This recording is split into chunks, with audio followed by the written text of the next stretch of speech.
We're here visiting now with Shawna Campbell, who is the Teacher of the Year for 2009 for the Rio Linda Union School District, which is now part of the Twin Rivers Unified School District. Thanks for joining us. Thanks for having me. Well, tell us a little bit about yourself, where you teach and what you teach. Okay. You mentioned I teach for the Rio Linda School District, which is now Twin Rivers.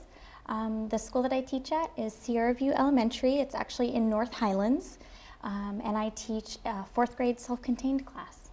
Okay, so tell me about being a teacher of a self-contained classroom and what you have to do. You have to know a little bit of everything. You have to know a little bit of everything, kind of a jack of all trades. So yeah, we, the children, math, science, language arts, history, writing, spelling, you name it, PE, health, we do it all. So let me ask, what are some of the challenges you face in that type of a classroom situation? Sure. Well, obviously you only have the children for a little bit of time, although some days it feels like a long day, but it is difficult to fit in everything that you need to, because there's so much that I want them to have. So that's a bit of a challenge, but my job is so fabulous. I consider these children such a gift that really every day is those challenges. We just turn them right around and keep powerhousing through them, and most of our days are pretty successful, I have to say. Yeah. So now, do you find some days obviously are better than others? What do you have to do within your classroom to, are there any special things that you do to motivate kids? We sing, we chant, we dance, we move.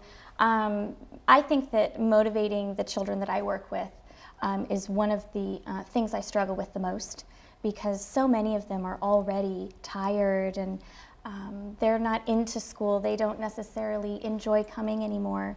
And so to create a culture within the classroom where you inspire them to want to be there is important. And so we have all kinds of movements and songs and chants that we do all day long, and we move around the classroom like little busy bees. And so I keep them pretty entertained most of the time, and so they think it's fun, so they want to come back the next day. Now, how long have you been teaching? This is only my 4th year. Okay. It's my 4th year.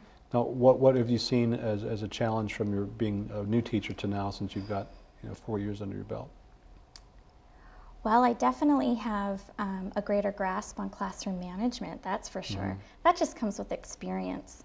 And so I wouldn't say that was a challenge for me at the beginning, because my first class, those were like my babies. Oh my goodness, they were so wonderful. But I think that as you hone your skills throughout each year, and you have different children, so everything's always changing, it's so dynamic. Nothing ever stays the same, it shouldn't stay the same. I would say that classroom management is smooth for me now, and managing my time management in the classroom is really key. So making sure that my transitions between math and protected reading or writing and science are very quick and very efficient, so that we maximize all of that time that I have with them. That has definitely improved over the course of time, and I'm sure as I continue to grow as a professional, oh my goodness, the things that are going to be just smoother for me, I can just see them now. So I look forward to that. Now, we talked about the challenges you kind of face as a teacher. Let's talk about meeting the needs of the children. What are some of the needs that you see that these children have that even 4 years ago weren't there? Yeah, I work with a population that is very high risk, and with them into the classroom comes a variety of emotional needs.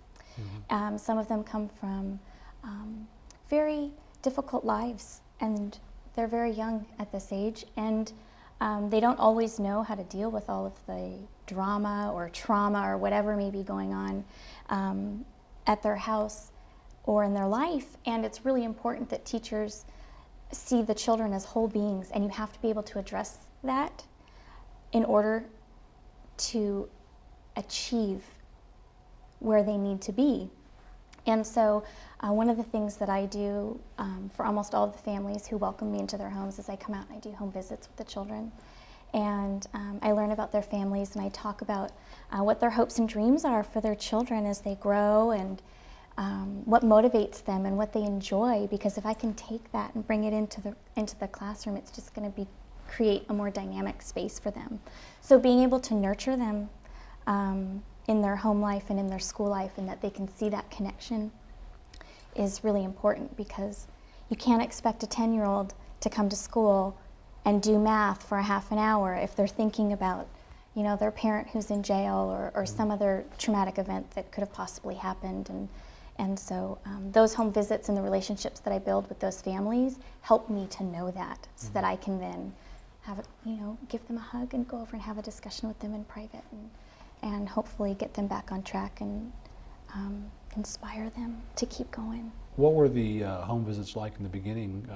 Were the families receptive? Did they weren't really sure how to understand this? They weren't really sure. When I first started doing home visits at Sierra View, it was our first year of really taking this on as something that we wanted to do as a school. And a lot of our families know home visits as something else.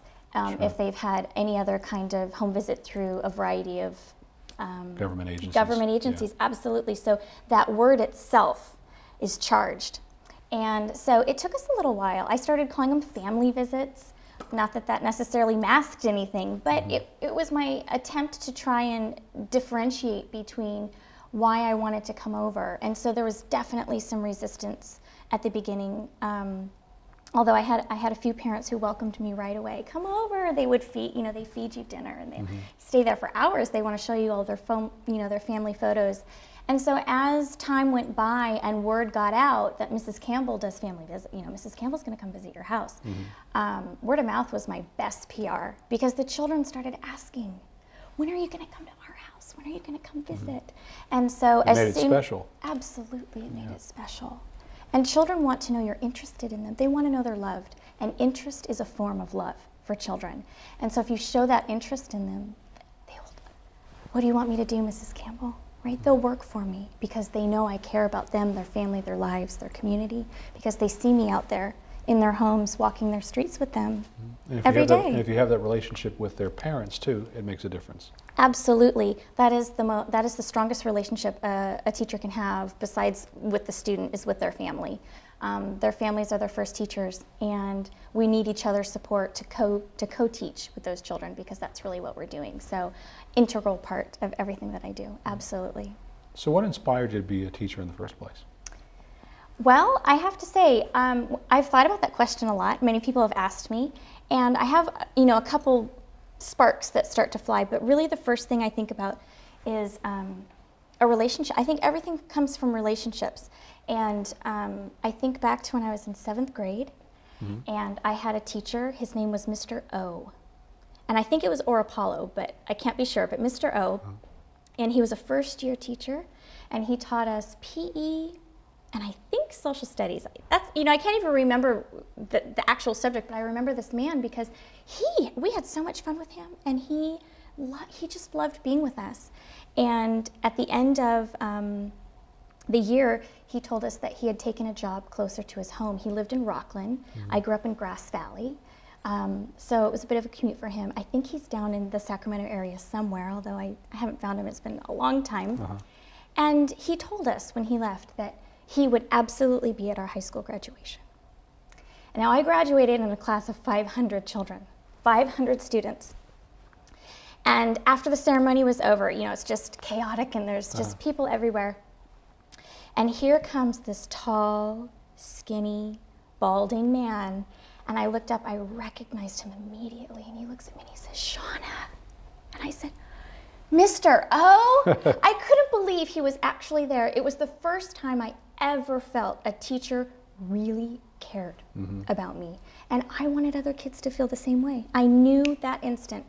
Went to college, got a degree in child development because I was really interested in the brain and how it works and how we learn and why we don't. But that is the first moment I knew, absolutely, because of that man and his interest in us as his students and people. He really cared about us, and he held his word, and he was there, and it was powerful. Oh, that's a great story.